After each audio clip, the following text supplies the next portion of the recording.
Okay, so let's hide everything and let's start from the very beginning. So there we go, and we're going to start with the with my reinforced concrete elements, right? Which in this case there are these slabs here because the rest of the building, the rest of the slabs is going to be timber, right? But this above the basement and in this where the building core is located is going to be concrete because of fire resistance requirements. So anyway, let's go for it. So I have my surfaces referenced here, right? They are not volumes but surfaces.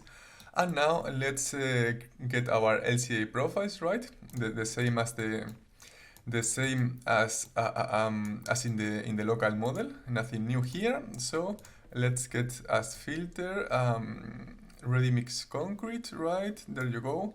Ready mix concrete for external walls and floors. That should be it. And let's select a concrete quality of C3037.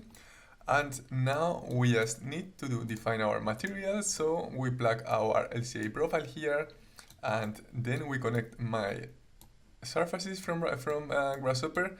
There we go, and we should need to define a thickness, right? We can also use square meters, and let's select in this case 250 millimeters, right? 25 centimeters. So those are my my concrete elements, and now we should create the construction. So there we go, and until here, and this is of course a slab, and until here this was exactly the same as in the previous local model, right, in the previous example. But now we are going to see, okay, but what happens if I want to create an assembly out of several materials? Because for instance I have these slabs, they are not plain concrete, but they are reinforced concrete, right? And reinforced concrete is made up of both concrete and steel. So we should define the steel reinforcement now, but we have two challenges. The first one is that, of course, the steel reinforcement is not explicitly modeled in Rhino, so that we have to get this quantity somehow. And secondly, when we get the results back from One Click LCA,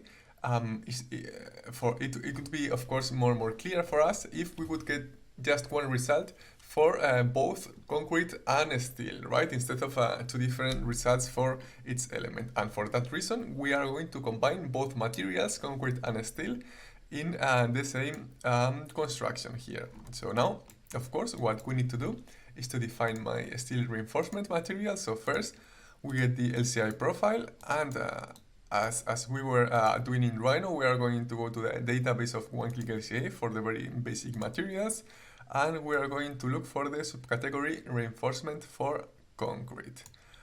There we go. There we go. It is actually the first option. We have more options for in case that we are using recycled materials, but that's not our case. So let's go for a rebar hot rolled steel.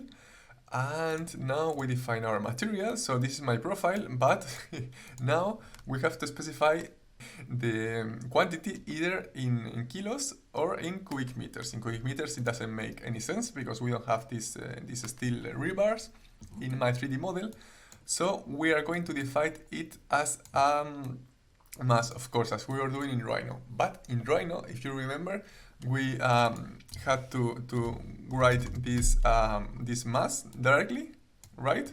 Like that. But in Grasshopper, we have the advantage that we can automate this quantity. And how are we going to do that? Well, we get the area of my surfaces, and we know that a very common assumption could be to assume that we have 30 kilos of steel per square meter of concrete slab, right? So we can just add a multiplication here, and Grasshopper is going to automatically get this quantity for us. So in this case, we have these masses, right, for this slab. That should be quantity here. And this has two very interesting advantages. First, that it is more clear than in the Rhino plugin, right, where these quantities are coming from. In this case, this is the area multiplied by this ratio of 30 kilos per square meter. And secondly, if we change the dimensions of the 3D model, these quantities are going to get updated automatically. So that's an advantage of the Grasshopper plugin over the Rhino plugin. Very interesting, right, for creating our assemblies. And now the thing is, okay, but how can I combine this here?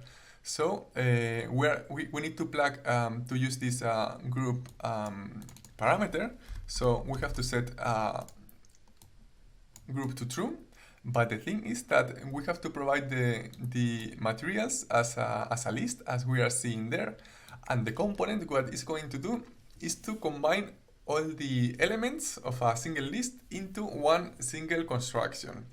But here we don't have just one slab, but we have different slabs. So we need to provide one list of two materials, concrete and steel reinforcement, for every slab of our building, right? But in Grasshopper, this is very easy to do. We just need the endpoint component to create a tree structure. So this is my concrete and this is my steel. So now we have a tree structure of two branches. But what we need is, of course, not two lists, one with concrete and the other one with steel, but in this case, one list per, and then let's get the flip matrix component. We need one list per slab and with two elements each list, right? Concrete and steel. So now we can plug this here into material and let's set group to true. And now the output should be exactly just one construction for each slab. And each construction is made up of two materials. And that should be it. We can either flatten our output, but it's not necessary, right? Because we said that the Run LCA component, it can take trees as input. So that should be it. And now, okay, we can choose either to go through all materials of my 3D model before running the lifecycle assessment. But what I like to do actually is run the lifecycle assessment each time I plug a new element here, so that we can visualize the results, basically to check that we are providing the right materials and the right elements, right? Just to check this process. So these are great advantages of using these plugins, right? These 3D models, because we can check that we are providing the right input, right? And this is a huge advantage in my opinion. So let's try to run this thing. So that should be, we want to get the results in Rhino to check, basically to check. That's our only purpose now at this point.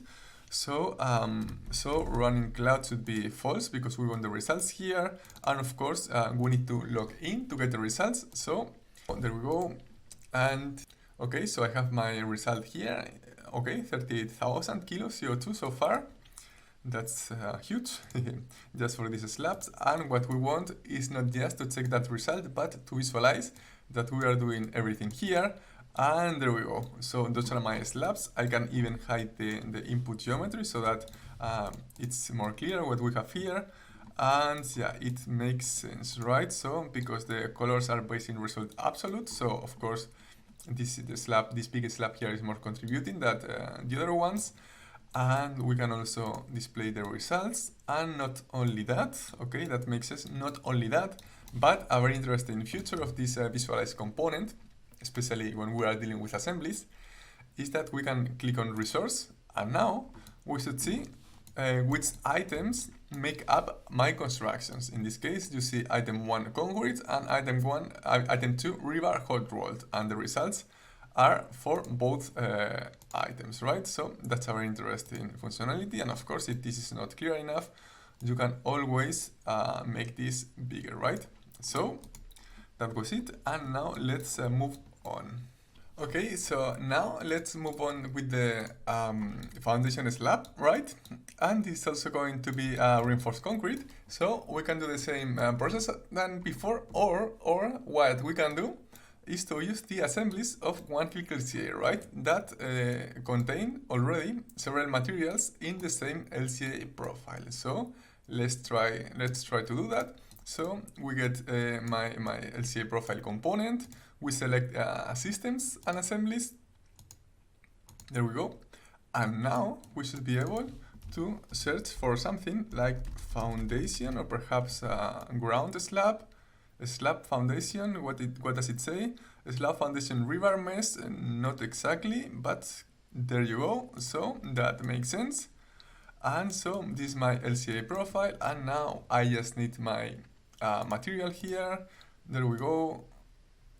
And now the units should be quick meters. Yeah, that's a problem actually, because we have here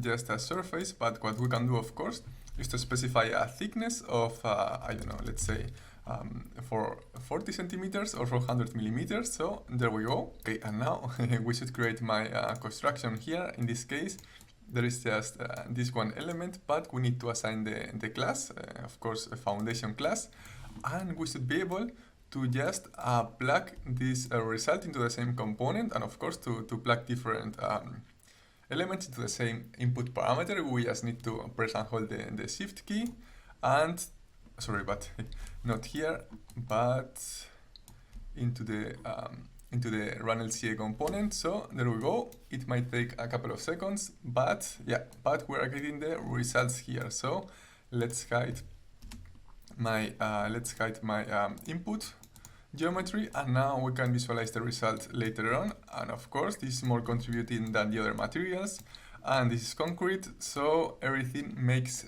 sense so far.